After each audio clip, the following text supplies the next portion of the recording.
Cochran, the Marketing Director of Marketwake, a full-service agency that fuses creativity and data.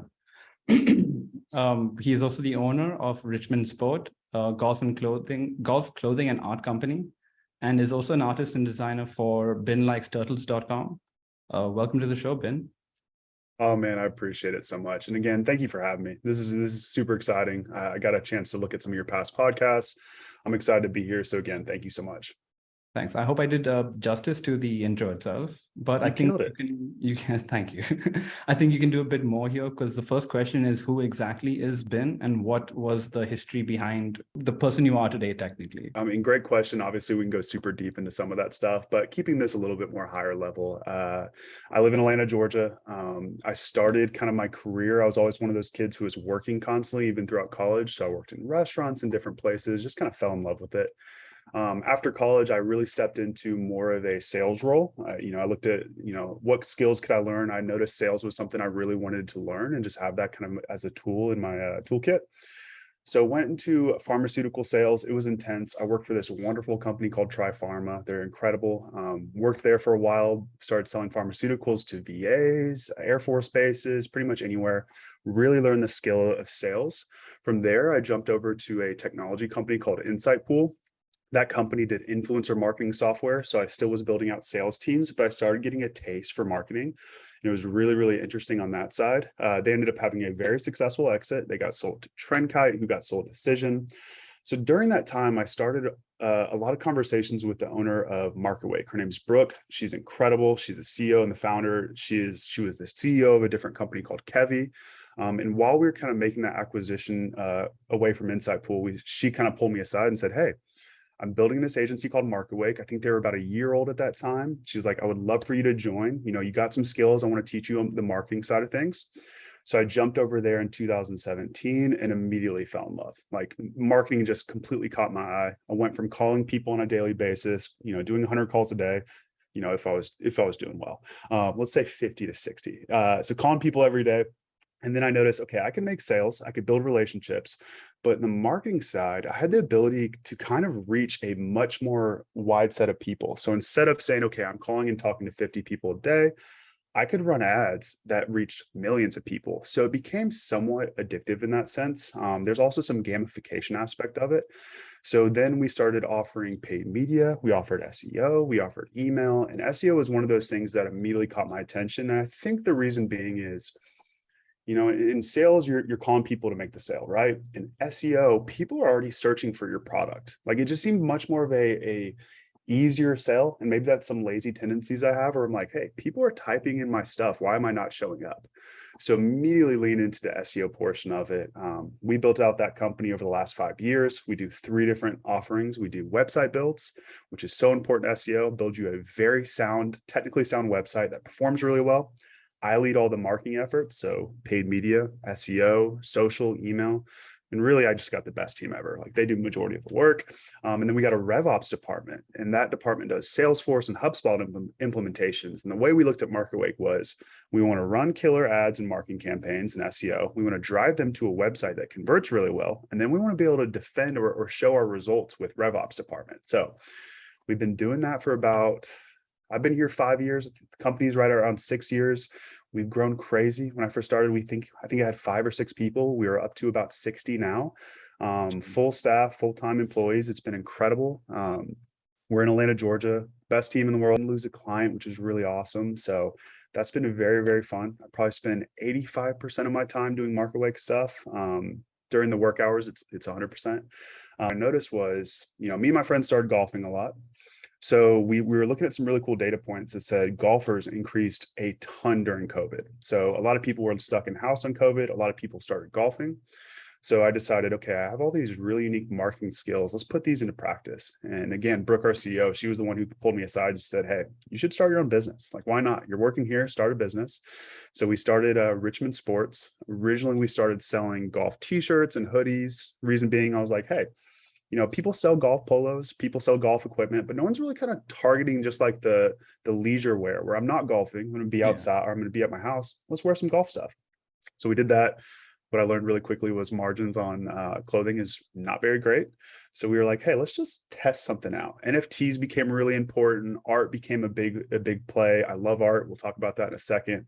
So I said, what if I just put my designs on art, framed pieces? I have a partner that does all the printing, shipping, and automations. And what we noticed was a lot of people were working from home. A lot of people were building out their houses, whether they're their man caves or their basements. So we started selling golf art very successfully to pro shops, people building their houses. So we actually moved over the last year to majority of the art side, which has been incredible. And then to wrap this up, sorry, I'm a little long-winded.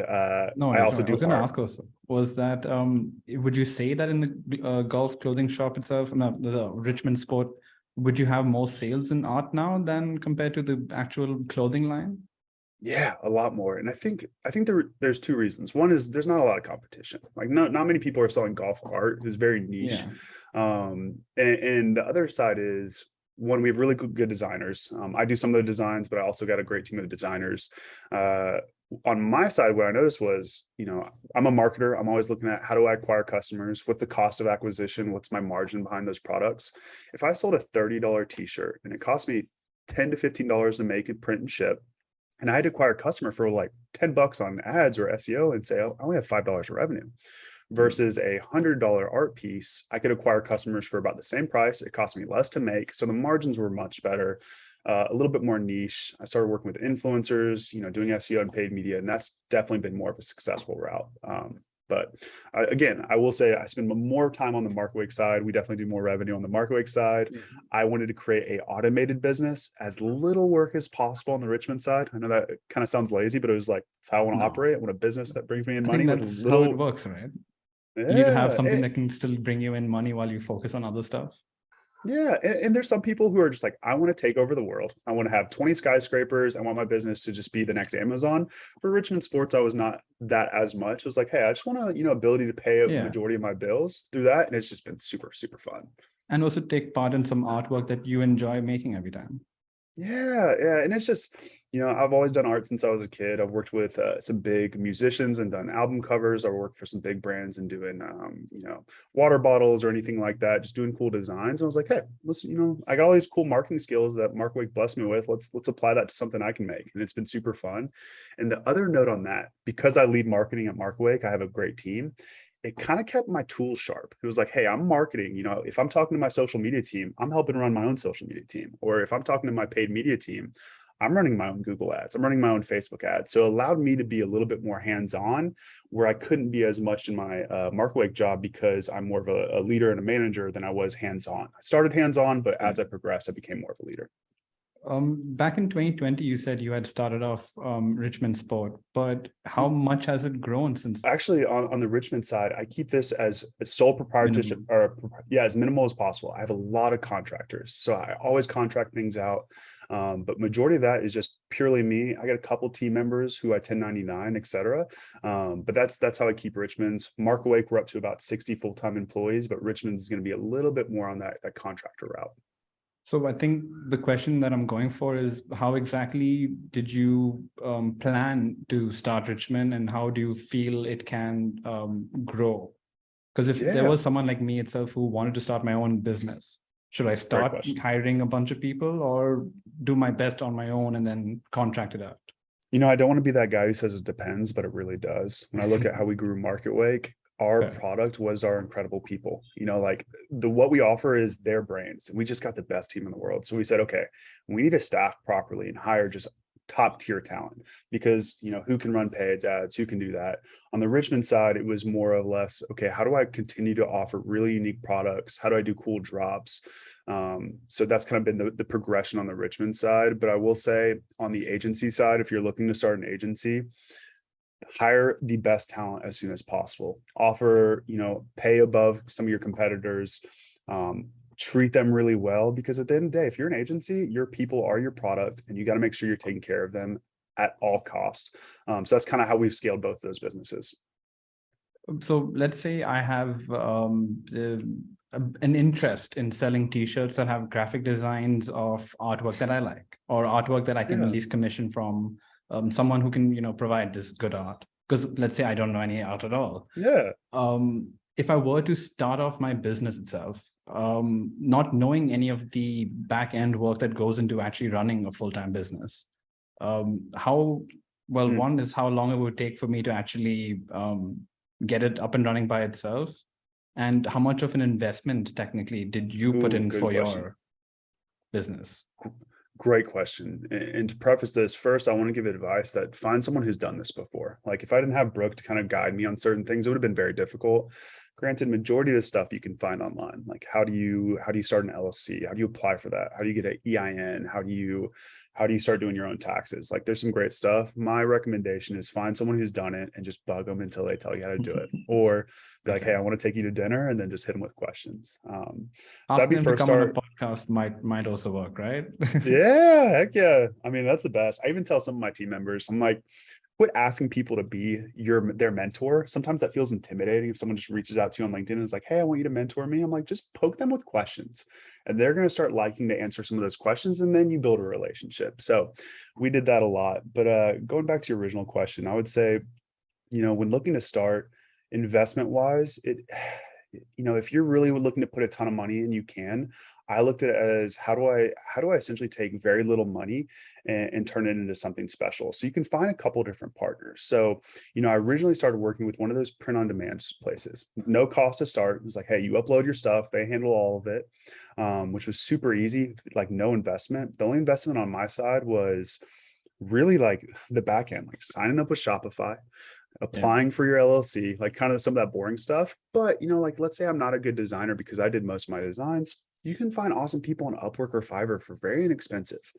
Some of my best-selling designs, I know that sounds crazy. I paid one guy $17 and he's produced me thousands of dollars in revenue just because he designed something. And then I've had other designers where I pay $400 or $500 for one of their designs and it doesn't sell very well. So I always try and find like different unique pockets we can tap into. Fiverr, Upwork, calling your friends, hitting designers on LinkedIn was a really, really good way. So I did it that way, but I've noticed lately what we're kind of moving forward to is less print on demand. We're sourcing our own products. We're going to be printing our own sites so we can keep margin as low as possible, and that requires a little bit more of an investment. We're looking at printing places, or printers that are not expensive. We're sourcing materials in 2023 and 2024. We're going to be looking to getting into actual golf polos. And that's been a little bit more of expense, finding clothers who are willing to print for us, doing a lot of testing, et cetera. So again, I would say really kind of look at what you're willing to invest, and you can build a plan backwards. If you're saying you have 20 grand to invest in a new business, do some math backwards and say, okay, I want to look at investing this much in ads, this much in designs. But if you're saying I only have $1,000, you can start a business. I was just speaking at UGA. They have a great entrepreneurship program. And I was talking to a guy. He built almost all of his business by just making TikTok videos. Like he has a product, but all he does is just go out in the middle of Athens during kind of crazy bar scene and just ask people questions about his product and do interviews. And he's had great success doing that. So, you can build businesses with very little money. If you in your brain say, I only have a couple $100, I can't start a business, I would challenge you and say you can. You're just gonna have to be a little bit more creative, which again, that's kind of the fun aspect of it. Yeah. The question I think that most people start having is, how do I do that when I'm already spending 8 hours a day in another company doing work? Because sometimes I might not have the mental energy to actually do something. Great question. That was something I kind of felt in my brain. It was like a limit. I was like, well, I want to play video games with my friends after work or do something like that. So, I mean, you still have to balance it. But what I told myself was, I still do all those things too, by the way. Yeah. But I'll get in touch and find out how exactly you're organizing your time. Because again, it is something for me, I do spend my time doing for research for podcasts as well as my regular day-to-day. I bet.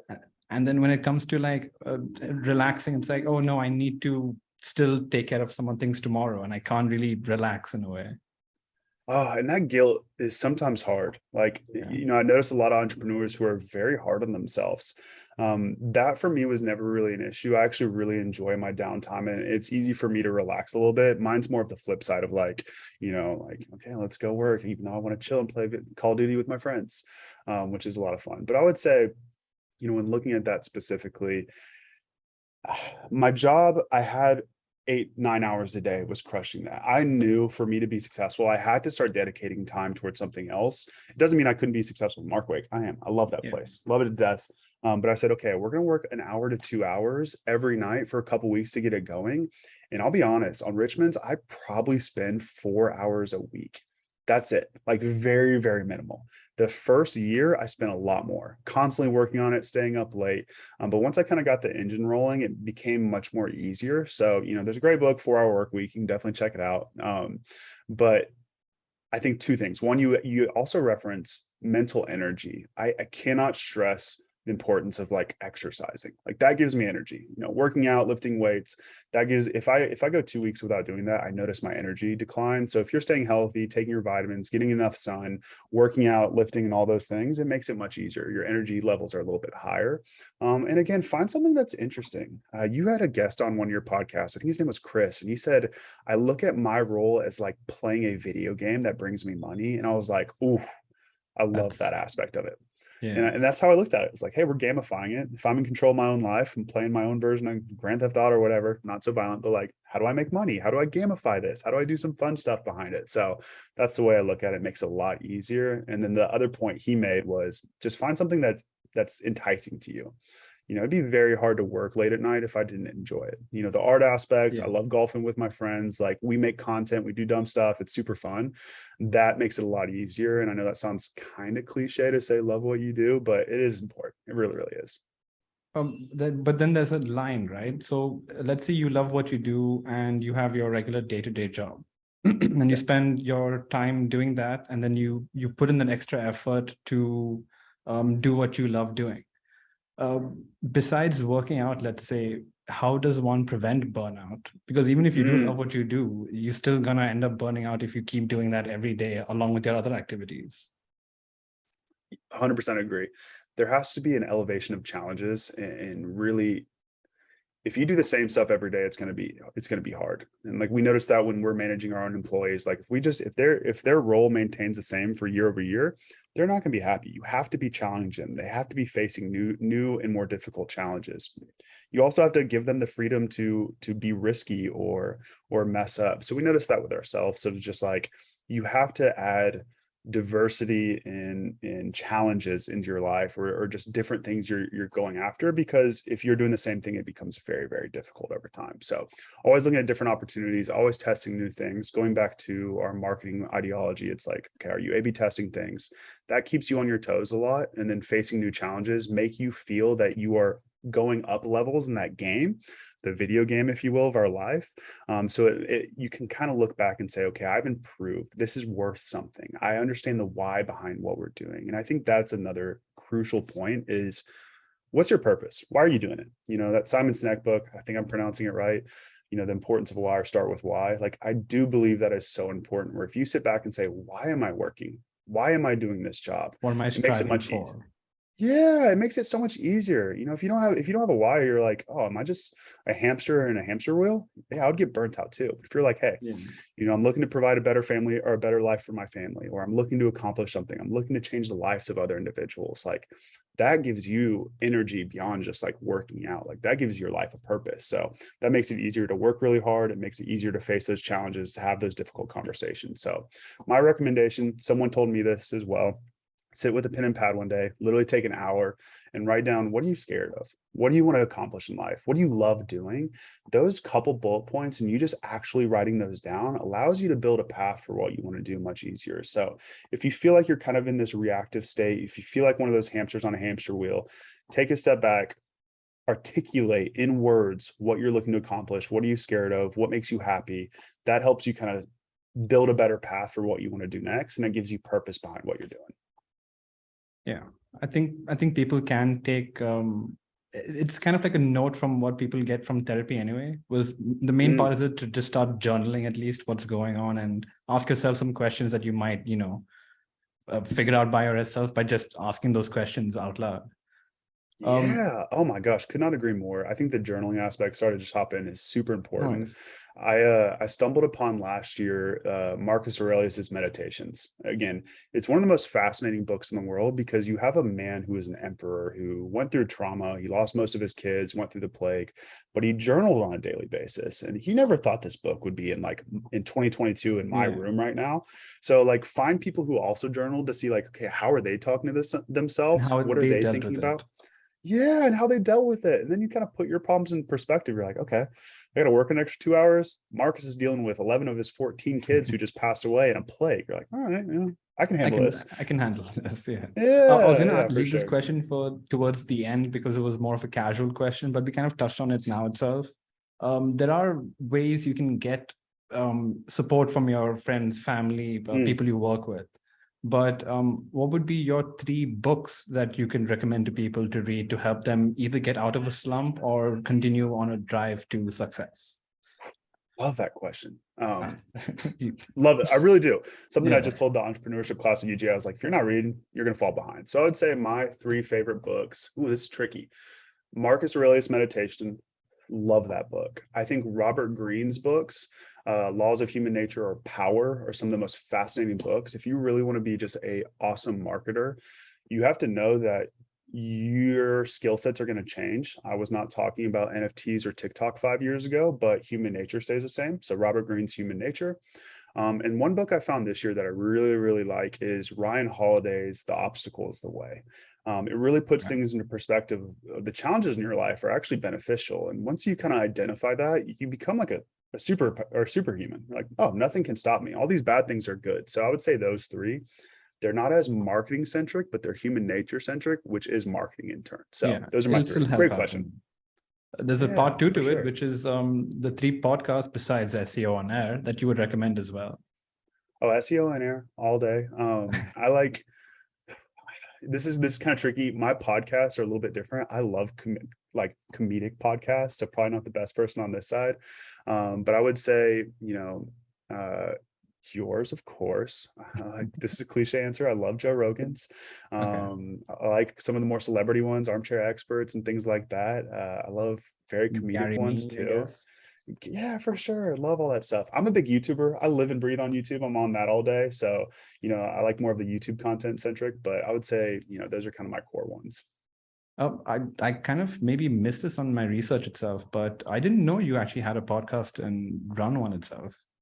Is this No, for so Marketwake or? No, so that was part of our offerings at Marketwake. We help build podcasts for other people. Okay. So that was one of our things we did a long time ago. So a bunch of our clients had some awesome podcasts that we helped build. And when I say help build, we built the foundation. They did all the content. They did all the good Okay. stuff. We were just like the ones hitting record and uploading and things like that. Okay. Because that does seem something maybe we'd be interested in too, since we're just kind Yeah, of restarting everything here. that's awesome. Yeah, let me know how I can help. We've done some really cool stuff. But yeah, there's a lot of podcasts. I feel like I kind of like just went over the high level ones. I like stuff you should know and things like that. American Life, like there's a bunch of good ones out there. So So I think in a way this is kind of good because you're leading me to the next question this way. But Marketwake, let's say, started off as providing just your basic marketing needs and SEO yeah, services. yeah. So how is it scaled now to also provide podcasting services and other things as well? Oh, great question. So actually we originally started out as a design agency. So we were doing Okay. more like email design and things like that. SEO and paid media got added kind of down the road. And actually in our early periods of business, we probably did almost too much. We are like, we can do this, we can do this, we can do this. And something I've been really focusing on over the last 4 years is how do we really lock down our core offerings? And our core offerings are paid media, SEO, and social. And then we do website builds, and then we do RevOps department. We have a lot of other features, but we knew that if we wanted to scale, we had to build really, really clear processes for these offerings, especially as we went up market. We started as kind of working with more SMBs. as we've grown throughout the years, we've worked with larger businesses, and we said, okay, we need to be doing less of more and just really focusing on our core offerings. And that came with challenges. Like, okay, we're doing SEO. How do we present our research better? How do we show our results? How do we show this is bringing in revenue and things like that? So I would say the focus over the last 4 years has been really defending our work with data points, improving the processes, and making it more enjoyable for the customers as well, where they know exactly what's going on and then the results they're seeing. So how does one continuously retain those clients and make sure that they're always coming back to you? Yeah, so this might be more of a how we operate. So I know other people might have different challenges. We really focus on more of a 6 months to a yearly contract, specifically around SEO, because what we learned is like, it's hard to show results in SEO in 30 to 45 days. It just is. Like, there's some cool stuff we can do on the website side where we're doing technical work, but to really invest in SEO, we tell our leads this as well, is like, you got to be willing to take this journey for 6 months to 12 months. We do have clients on our project side who we build websites for, or we do like one-off projects where we clean the website. And I would say on that side is just performing really well, but also kind of digging into what's next. Okay, we built you an awesome website. How are you going to market it? Or, hey, we just cleaned up the technical side of your website to make sure Google loves it. How are you going to elevate your content strategy? So with us having an awesome team of strategists and marketers, we're always making sure we're going to our client and say, what are your end goals? What are your 2023 goals? How much revenue you want to make? How are you doing it?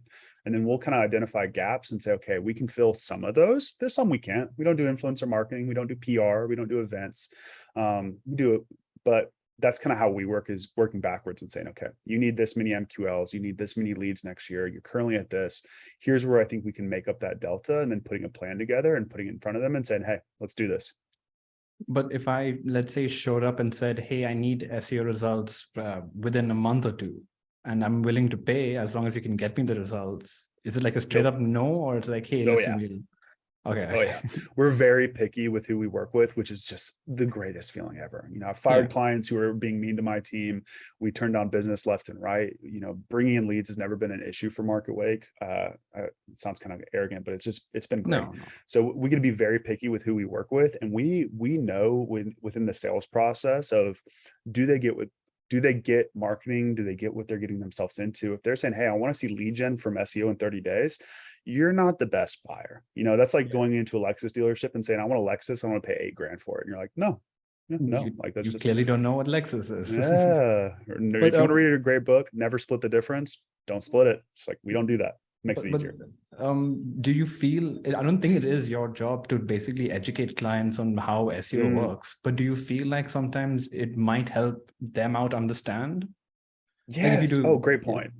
Yeah. And I think me coming off and saying, no, that's not how we work. We do layer that in with like, here's why that's not how we work, because we need to see X, Y, and Z. And a lot of time those leads come back and like, you know what, that makes sense. So we treat this as, if you go into a doctor's office and they're giving you, recommendations for your body, they're not just going to be like, go do this. They're going to give you some explanation why. And we treat that the same way.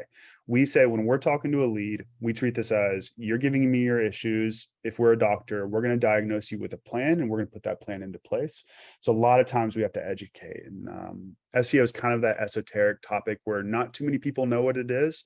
There are people who love and live and breathe it, but a lot of people are like, I want to rank on Google. How do I do it? Or I want to show up on Amazon higher. Or why are my TikToks not, popping off? So we really kind of lean into that of like, here's why, here's how we're going to do it. Here's the education aspect, and here's what we need from you. And it makes it a little bit easier to sell. And then they like the learning aspect too. They want to learn about it, especially when we're working with high-end marketers who know SEO is important, but might not know the intricacies of it. We help educate them as well. Yeah. And I think also depending on the client and what kind of business they have as well, it also depends on what you can do for them and what you absolutely can't do. But great. Yeah, sorry. No, it's like that's something we've noticed here is like, one of the most important parts of SEO is backlinks.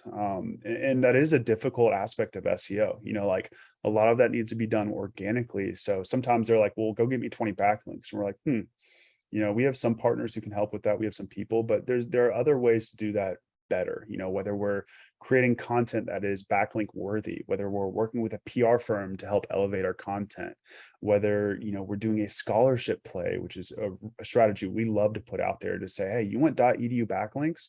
Sometimes offering a scholarship and then other universities linking back to that scholarship is a really good backlink play. So, we're always looking at what do we not offer, but how do we get results in a different fashion? I was actually going to ask before you carried on and answered it before, but if you had to choose between backlinks and technical SEO, I'm assuming you choose backlinks, right? It's a great question. I would say, I hate saying this, but it depends. Like, what if we get in there, we do an audit, and you're like, holy cow, your website is just, it's garbage. Like, there's so many things wrong with it. It's loading super slow. There's core web vital issues across the board. You have so many broken errors. We might say, hey, let's invest in the technical side of things. But if you're getting really powerful backlinks, like if Forbes links out to you, like that's going to do more than just SEO. It's going to bring in your referral traffic. It's going to bring in more word of mouth. So like a powerful backlink is incredible for your SEO efforts and just general marketing efforts. But if you're sending people to a website that just underperforms, you kind of wasted that or squandered that opportunity. So, they're both equally important. It just depends on kind of who you're working with. So let's say you did want to build backlinks, but you knew it's going to take a lot of time. What would be let's say a quicker way to actually build the backlinks and acquire them without investing in so much time? Going back to that .edu play. So if we know Google highly values .gov and .edu backlinks, like almost more than almost any other website, some strategy we've put into place is actually doing that scholarship play. We've had a lot of clients who say, we're going to offer a $500 to $1,000 scholarship, which isn't that much. And we notice a lot of universities start linking back to that scholarship, and then a kid benefits as well. I've worked with backlink agencies who charge an arm and a leg for a lot of backlinks. So there's different ways to do it. Obviously, we might talk about this in a little bit, but like you guys, if you have an awesome white label partner who does that for you, I always recommend going that path too. Like if they have a very good process, they use Helper Reporter, they got good connections in that world, that's a great way to do it. The other way we really like to do it is we ask our clients and say, are you working with a PR firm? They're like, yeah. I'm like, how are they helping us? I'm like, well, they link back up to our homepage. I'm like, is there a play to kind of link out to some of our content pieces or some of our more dedicated pages, and really using the PR aspect as well to generate some backlinks too? Okay. Well, again, I think you are also, I think maybe you should probably host the podcast because you're pretty much driving it to the question I was anyway going to ask. White label agencies itself who provide backlinks, how, if the budget, let's say, is right and the prices that they quote are also, let's say, fair, would it be advisable then to go for it? Or are these still services that you can still take up on your own as your own owner itself? Yeah. So, I mean, like, if you got a team who kind of has a process and knows how to do it, there's benefits to having it in-house. But building that process is no joke. Like, backlinks are not easy to acquire. So if you're working with a company who this is their bread and butter and that's what they do, I'm always going to recommend white labeling it. If you got clients who are begging for services, you don't have a process put in place to do it, but you can help them out, white label it. I know you guys offer some of that stuff. Like that's a really good path to go down of just finding people who are really good at it. So I'm never going to be like, don't ever white label. Like there's some great services you can have. We have an internal team, which makes it easier because I can walk up to their desk and say this, but if there's something we don't offer, I'm cool to say, hey, let's go test out a white label as well. So what would you say then to, how would you defer a good white label from a bad white label agency? I mean, you're going to have to do some due diligence. Like, obviously if they give you referrals or references, you can poke around with their website and see if they kind of know what they're talking about. And unfortunately, you're going to have to kind of like test it out. They're as with any agency or any services, if you're working with a doctor or a psychologist, there's going to be some bad and some good ones. So I always recommend testing it out, tap into your network. There's great groups on LinkedIn and Facebook where you can talk to other marketers who are in a similar boat as you. You can ask them, have you ever tested this? How did it go? Kind of work your connections that way. And then really kind of dive into, if you get your first round of backlinks, analyze those. Were those good? Are they no indexing or are they indexed? Are they quality? Are they sending you good traffic? Are they kind of black hat and look kind of sketchy? Like there are some due diligence you have to do instead of just getting a delivery of an Excel spreadsheet with all the backlinks and saying, cool, I'm good. And also what I have my team do is sometimes we'll acquire backlinks, but they'll disappear after a couple of months because things have changed. I've noticed that with a lot of people who will offer backlinks, whether it's on Upwork or anything like that, the backlinks won't last more than 2 months, which is like, red flag. So, you're going to have to do your due diligence, make sure you're talking to them, getting referrals, and then analyzing the work they get afterwards. This might seem a bit, I don't want to really say ignorant, but like if you did come across a website that did offer these services, just from the website alone, are there any clear signs that you should avoid or go for? Yeah, I mean, language around how they acquire them is always interesting. And it's tricky. Like, I've noticed this with us, like it took a long time for us to market our own stuff. Like we were marketing for other agencies or for other companies left and right, but we were like, what are we doing for ourselves? This year, we've really invested in our own marketing. So it's always hard to tell like, hey, they have a we're award-winning SEO agency who's helped multiple companies, make a lot of money, but we didn't have the best SEO on our website. So we started investing in that. So I don't want to say like, just look at their website. Are they SEO valuable? It definitely helps. But I would say look at their process. If they seem very vague on how they acquire backlinks or they seem a little bit protective, I would kind of get them on the phone and just be like, what's your process? You don't have to tell me your secret sauce. I don't want you to be like, I do this, this, and this. But if they're saying, hey, like I built 20 websites of my own who are just kind of, a content farm, or we have a high domain authority, and then that's where we get backlinks. Because I've noticed that as well. We just worked with a client. Their old SEO agency said they're acquiring them X amount of backlinks per month. We go look at those backlinks, and it was just his other clients. Like he literally had a group of clients that he was just passing backlinks around, and then they all found out and were like, what? So you got to kind of do some due diligence on that side. Yeah, I'm hoping we're on the right track itself, and we do come across as a good white label agency just from the face value. Yeah, we try our best. I mean, that's why I'm here with you. I looked at you guys and we're like, hey, this seems awesome. You got some great verbiage, some great language, and obviously, I love that you're doing long form content. I think that's another thing is like, do they kind of hide behind their business, or are they pushing out content? That was something I loved about you guys. You're talking about it. You live and breathe the SEO world. That to me gave me all the confidence I need to say, okay, this is a really cool company. This is someone I want to talk to. And again, I'm glad I'm here. This is fun. And now that you also can technically breathe and live SEO, how exactly has it been different for you to do SEO for your 3 different websites, technically? Marketwake, the clients, your Richmond Sport as well, and the art and design one. Yeah. So, I mean, on the Marketwake side, it's really fun because we have different types of companies we work with, which is such a challenging aspect. If I could recommend anyone, like, how the old saying is like, go work at a restaurant so you know how to do customer service. I recommend young kids in college. I'm like, go work at an agency because you get to apply that expertise to different industries and see kind of like what industries are about. So on our side, we hyper focus on different industries, which is different challenges. It's like, okay, are we talking to, a warehouse manager who's looking to buy robotics for their warehouse? Are we looking at a individual who wants to buy really high-end jewelry? All of those comes with different challenges and really different understanding of how are those people searching to find your product or service. And really what we focus on is kind of 3 core tenets of how to identify keywords. And I think this can be applied to every different business you operate. I say core 1 or pillar 1, these are the most important keywords. These show buying intent. So if I'm Nike and I'm selling trail running shoes, that keyword would be trail running shoes. It's like, hey, that person's looking to buy my stuff. Like that is tier 1. We got to go after that.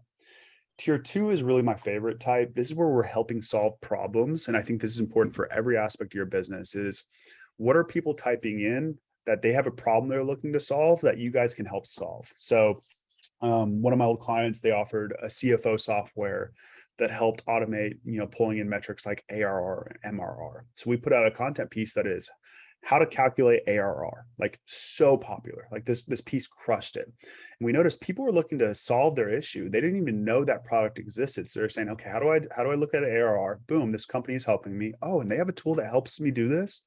So that problem solving aspect is super important too. And if we're going back to that trail running example, it is, how do I reduce shock on my knees during trails? Or how do I have more traction on my shoes during trails? It's like, did you even know trail running shoes existed? So again, solving that problem. And then the third pillar is we call candy pieces. It's like pieces you can't have once a day. It's like candy. You can only have it like once or twice a month. These are just fun pieces to essentially get get your target audience onto your website. If I'm going back to that CFO example, I could do a piece that is 10 CFO fails of 2022. I don't know, maybe a bad example, but it's like kind of fun. We're not selling our product, but we're acquiring people of our target audience onto our website. So that's kind of the strategy we entail for my stuff. Marketwake, we've been pumping out content this year, which has been really fun. We have a dedicated person leading marketing. Her name's Sarah. She's crushing it for Marketwake. We started identifying what are some issues some of our potential clients might be going for. We just put out a big piece around GA4 migration. Google Analytics 4 comes out in July. A lot of people are not prepped for it. So we did a full piece and we're already getting leads from that. So it's really cool to kind of see people are looking for a problem. They are looking to solve it. They find us and then we show up. For my other businesses, Richmans, we started going after keywords like vintage golf or golf wall art, very direct keywords that we could show up. And we're starting to get some volume there. And then I actually have another project I'm launching next year, which I'm really excited for. So we've been buying domains that have high search intent. So the two that I acquired are best restaurants in Atlanta and then top restaurants in the world. What I did was identified, hey, tons of people are typing this in every day. Why does no one have these domains? So to me, that's going to be a really fun project. We're working on that. It's going to launch in 2023. We haven't launched anything yet. So if you type it in, there's nothing there, but that's going to be really fun to identify it. People are typing this on a daily basis. No one really has a domain that covers this. There's people who rank for that keyword, but we'll have a little head start with it being our domain. So some fun stuff. I was going to ask, how again are you finding the time to slip in all these new projects? I don't know, I'm like 30, 31. So I don't know, you have enough time. And I think you'd be surprised. One of my favorite things to focus on is doing as much work as possible or getting as much results with as little work as possible. I think if you watch me on a daily basis, you're like, oh, he's not working as much as possible. I make sure I work out, spend time with my girl, my dogs, and, I have a social life. But if I say, hey, I'm going to spend 1 to 2 hours super focused this Friday, focusing on what domains I want to buy, it makes it really easier. And then the advice I give, things get easier as you get older. The more skill sets you acquire, it becomes easier. I could not have started Richmond Sport if I didn't work at Marketwake. I believe it. I wouldn't know how to run paid ads or do SEO. So just continue to acquire skills and things get easier. I don't know. Optimize your life a little bit. Rob Dyrdek is a great person to listen to of how he optimizes his time. Really write down your schedule each week, kind of figure out what you can do. And I will say that a routine is very important. It's another thing I've learned this year is if you put a lot of your focus into what your routine is, a lot of that becomes automated. You're like, okay, I have an hour a week where it's kind of just a me time to brainstorm. Cool. This is the ideas I'm coming up with. And then also delegating and finding awesome people to work with makes it a lot easier. I always try and find people who are way smarter than me, make sure they're happy, give them a lot of money, invest in them, and then they make things a lot easier too. Yeah, two parts to that is one, even we had talked about it internally that do what you are really good at and you're confident at doing. And the other work that you do have that you want to get done, just delegate it to those people who are good at doing their job. Yeah. Oh yeah. Identify your strengths. I think if you want to be a leader or manager, your first skill set you should learn is how to identify other people's strengths. Like for me, I'm not the most detailed or organized individual. I'm more of a relationship person. I'm definitely more of a bigger thinker. So I hired people who are just studs at that. Like we got Sammy and AK and Vera. Like there's so many different names I could name who are just absolutely incredible at that. And they're kind of the yin to my yang, where if I have something I'm not good at, I pull them in and vice versa. Right. So I really do believe in that of like, if you build a team that covers the grounds of everything you're looking to accomplish, who highlights each other's flaws and weaknesses and strengths, you can really go after some cool goals. And that's been something I've learned at Marketwake. And this is more, I think, personal though. You mentioned gym and having a routine. Would you say having the gym life helped you build discipline to keeping this routine? Yeah, for sure. 100%. I think anytime you can kind of put your body or your mind in stressful situations where it's very uncomfortable, it's going to benefit you in the long run. It's just exposure therapy. You read a lot of psychology books. It's like, how does someone get over their fears? You expose them to it. They're afraid of dogs. You put them in front of dogs. So what I understand was, for me to build discipline, I have to kind of force myself to do that. It's not my favorite thing to do, but if you go to the gym and push yourself through strain and pain, some of the other stuff seems a lot easier. And keep things into perspective. So always look for ways to make yourself super uncomfortable. One of the easiest ways, like take a cold shower. I know that sounds so cliche. Everyone tells you to do it. You can be super successful if you never take a cold shower. I'm going to throw that out there. But if you're looking at it and saying, I really want to push myself and kind of make myself uncomfortable, your brain kind of starts healing itself and saying, okay, I can handle bigger and better things. Again, going back to that video game analogy, it is, if you continue to fight the same type of bosses over and over, you're not going to progress. But if you slowly progress over time, those little bosses that you face that were really hard become super easy. Yeah. So same thing with life. Just challenge it, make yourself uncomfortable. You don't want to do public speaking, go try it. It just, you kind of get after you do it. And then afterwards you're like, okay, that wasn't as bad. My brain kind of knows what to expect. So I think it's that first step. Like if you can take the first step, then everything else does seem a lot easier. And there's so many things I need to take first step on that is just so difficult. I can't do it. But if you keep doing that enough, you can. So could not agree more. That first step is so challenging. And I don't want people to think that, oh no, I want to empathize with them. Like, stuff's hard, man. Life's challenging. You're going to go through trauma. You're going to go through difficulties. Like, that is very normal. I mean, it's just what life is. So just constantly be looking at ways to overcome those challenges, because what other option do you have? And that's why I couldn't recommend the Ryan Holiday book, or The Obstacle is the Way, more. It really kind of puts things into perspective and saying, okay, here's how you handle those challenges and keep moving. Yeah, one question that I do ask podcast guests usually right at the end is how they've dealt with mental health issues during their time in their career. But I think you've also already kind of touched upon it in various aspects by journaling, taking some time out to yourself, reading, gym, discipline. But is there any, let's say, other factor besides, let's say, the usual therapy that can help people just be at calm and peace and get their job done without burning themselves over?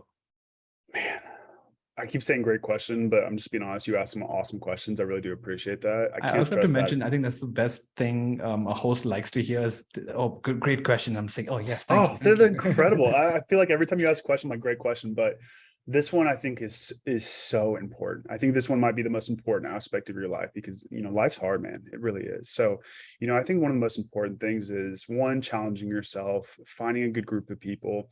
I think figuring out how to be grateful and what that actually means is the most important thing in mind is really taking a step back and saying, okay, what do I have versus what do I don't have? And that really puts things into perspective. Train yourself to be a glass is half full type person. And that is, when I say train, it's difficult. You're going to have negative thoughts come into your brain. There's great techniques. Therapy can teach you, meditation can teach you, but just understand those emotions. You don't have to bury them down. I really do believe in processing emotions versus kind of like neglecting them, but then know that those are there and you can move forward with it. And something that's been really beneficial for me this year is really studying stoicism. There's different isms, people have religion and different things. They're all incredible if they find value behind it. But, studying Seneca, Marcus Aurelius, different individuals in the Stoic realm, they hyper focus on how do I improve the gratitude of my life.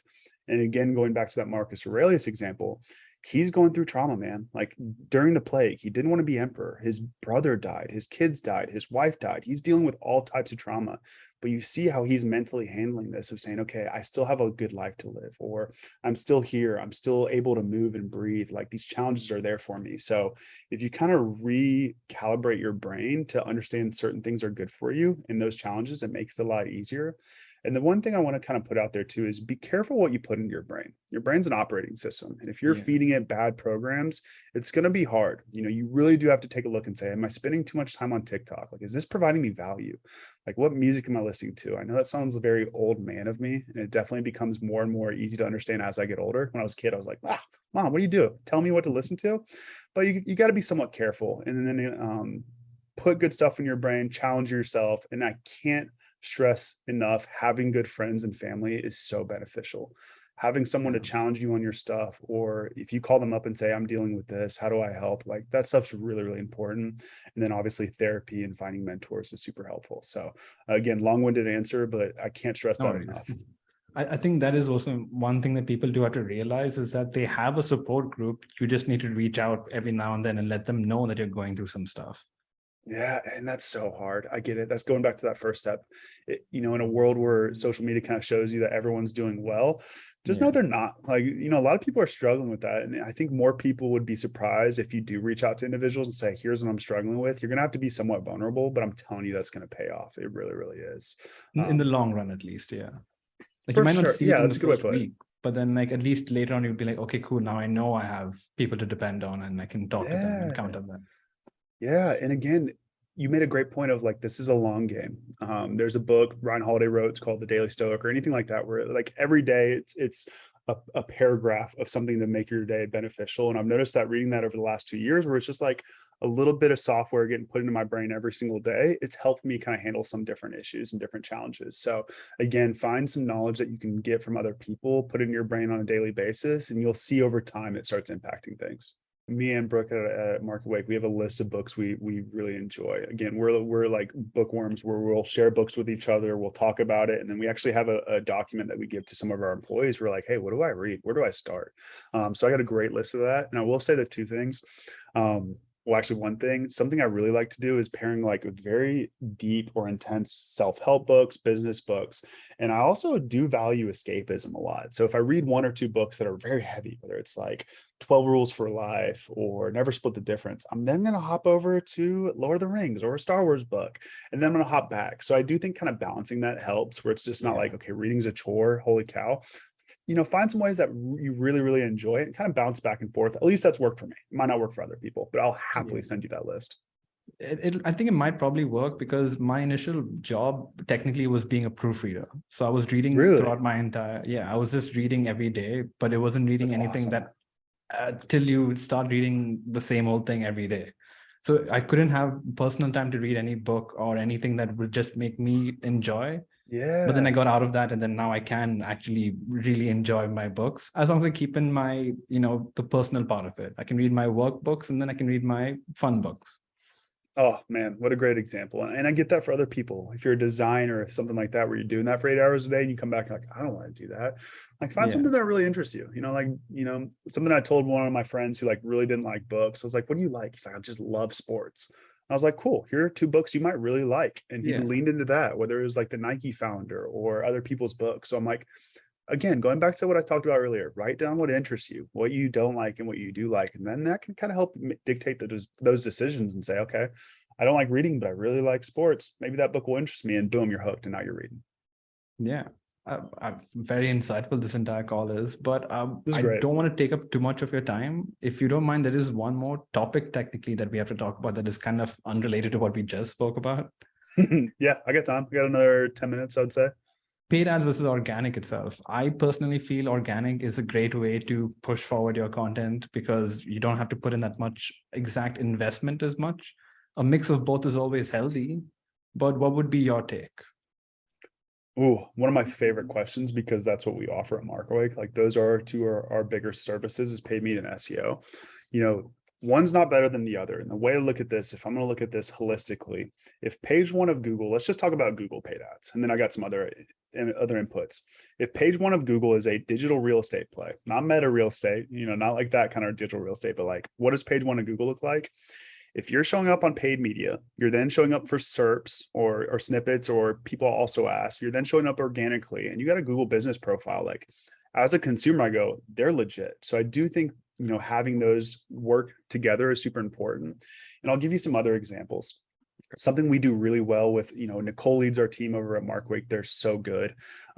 If my SEO team is building out a very good piece of content, this is a really cool example where we say, okay, we're going back to that CFO example. I want to build a content that is CFO's buyer's guide. So I know the only people who are going to read that content are going to be CFOs, like my target audience. I'll then hand that off to the paid media team and say, can you guys build a retargeting audience or a lookalike audience based off this? So they can really, really help each other if you know how to do it properly. And also on the flip side, let's say a company's been running paid media specifically on Google for the last 2 years. They know what keywords bring in them the most money. Why are we not doing that on organic? Something I do really well with Nicole's team at Marketwake is say, what's making me money on paid media? Okay, that's going to be my new SEO strategy, where those top 5 keywords are now going to be something I go after for the next year. So I do think they do need to work together. I've seen clients run super successfully just investing in SEO. I see clients super successfully just run paid media, but running together is ideal. Like if you can run together, and I do know at some point, if you're ranking super high organically, you might want to pull back on paid media because you already have that. But I do think there's some fun stuff you can do with making sure they're working together and making sure you're elevating both. I'm a big believer, don't be channel agnostic. You should really invest in multiple channels and just know Google's going to put out an update yearly that could change everything. We saw when Meta put out their iOS 14 that Facebook ads took a big hit. So if you were just relying on Facebook ads, which we dealt with Richmond's, it hurt. We had to look at other avenues to start advertise. So the more the better. I'm a big believer in organic. I think people searching for you naturally is one of the best ways to make a sale because they're asking versus you telling. So I'm always going to be a big believer in organic, but I do see the value in paid media and especially those working together. The pros are, a lot of marketing leaders like to see money in, money out. So I can directly say I spent X amount of dollars on paid ads and I got this result. That's I've noticed marketing really shifted to that avenue, with SEO a little bit harder. It's like, okay, are content influencing deals? So that's a pro, or possibly a con too. Cons, there are going to be things that make big shifts with these platforms that change your whole business. Again, going back to the Facebook side, like when they put out the iOS 14 update, it hurt Facebook big. So like you're still dependent on some of those sides. And there's a balance. Certain people like to buy without being sold to. So some people are very resistant to paid ads. But I'm a big believer, if you got a really good ad, you're trying to help someone, you're trying to help solve an issue, and you're speaking their language, paid ads can absolutely crush it. So there's some really cool stuff. I think if you were looking to build lead gen fast, paid ads is the avenue. If you're saying, hey, I'm a startup, I need to build a pipeline of revenue within the next 6 months, SEO might not be your bet. I think you should be investing to make leads over that 7th, 8th, 9th month. But if you're looking at, I need to make lead gen in the next 6 months, the ads are going to be the best play to start out with. Right. And of course, ultimately, the healthy mix of both is what we all would require. Yeah, just think about it. A good marketer, you're going to have awesome nurture series. You're going to acquire people with paid ads. You're going to build content. Like these all work so holistically together. Social is taking your content pieces you do on SEO and blasting out to your network and things like that. You have a great video agency who's doing awesome video content. So if you have a really good engine that's all working together, and that could include influencer marketing, affiliate programs, like all of that's super beneficial to make sure you have it. But I also am not naive enough to think certain startups don't have the capital to do that. So, if you're looking to, again, get lead gen within the next 6 months, either hire a sales team to start pounding the doors and calling people, run paid ads, and slowly start working on your SEO engine so you can pull back a little bit, or you have another channel in the next year. Was this something that you also took part in with Richmond Sport, or a mix of both paid and organic, or was it at least organic for a while and then got the paid? Honestly, when I first started, it was straight paid media because I had a website that was brand new, domain authority was low, very little backlink. So I just turned on Facebook ads and let those bad boys run. Over time, we went more organic side. We started investing in TikTok ads and Google ads, which has been really successful. So again, when I first started, it was paid ads because I could start making money right away. We slowly built up the organic side, and then we kind of expanded into different ad channels. One thing I do want to ask, again, pardon the ignorance maybe, but because TikTok is kind of banned in India, I'm not too sure how it actually works in terms of helping clients get leads or anything technically. I know how influencers can make money, but I'm not sure how the business side of it is. Great question. So what we're noticing on the content side, people are going to be a little bit less, they're going to want to see more of a face for a brand. And what we're noticing on TikTok is all the new generation spends more time on TikTok. If I'm a Gen Z and I'm looking at how do I make sugar cookies for Christmas, we're noticing a lot of those just go directly into TikTok. Like they're just looking for video content. So we're seeing a big group of these new searchers kind of pull back on Google side and they want video content. I love video content. It's just easier to consume. Google has somewhat of a hard time kind of crawling that. So there's some workarounds for that, like adding in closed captionings and things like that. But TikTok is becoming a new search engine, very similar to YouTube. The only thing is, I'm not a big fan of that algorithm. I do see, some unique things on that side. So I understand why India banned it. I look at the different algorithms that China has versus America has, and there's definitely some differences there. So I'm hesitant, but I also see some great success from different businesses and different things on that side. We'll see what happens. Like TikTok could get banned in the next 2 years, or it could continue to blow up, or Elon brings back Vine from Twitter and then everyone goes to Vine. It's an interesting world to live in the digital marketing space. I was actually going to bring up Elon in one of the topics itself and what you thought about his takeover on Twitter, but I might as well just add it in now if you've got the time. Yeah, I got to be somewhat careful with this. It's definitely polarizing. We'll edit anything that does seem a bit too much. Cool. I'm excited. Like I like change. I think it's going to be interesting. I'm a fan of Elon, what he's done for Hyperloop and Tesla and Rocket X. So obviously he's very good at what he does. We as an agency don't invest a ton of money on Twitter ads. Like, it just hasn't been a good play for us. So I think this could be a play for us down the road. I think Century got a little too intense with Twitter. Granted, there's some people they had to get rid of, but as a free speech person, there's definitely some things I kind of was upset with. But I would say I'm excited to watch what's going to happen. I'm eagerly watching. I don't know what's going to happen, but as someone who works in that space, I'm curious to see, am I going to be advertising with Twitter in the next year when I haven't over the last 5 years a lot? So some exciting stuff. We'll see, more to come. I think we're filming it. Yeah, we're filming this November 2022. So we'll see over the next year what happens. Do you think you'll be one of those who pays for the verified check, or you can do without? I think my clients, yes. I have a Twitter. I don't post on it. I'm more of a LinkedIn. If you guys want to follow me on LinkedIn, that's where I post most of my SEO and marketing updates. But I do think, like, if they put some value behind it, like, why am I paying $8? It could be interesting. So we'll see. I do see a lot of our clients going to pay for this as well. And I appreciate it. Again, you've asked some incredible questions. I've done a couple of these, and some of them have always felt bland or just a little bit, slow pace. I feel like you crushed it. Love the questions, love the thought process. Also, you have a great team that preps too. I'm going to say that's something I really noticed with you guys, of just like what to expect from the call. So I'm very pleased with this experience. I love getting to know you. I would love to stay in touch. Let's do more of these down the road. If we have another podcast, we'll definitely call you on.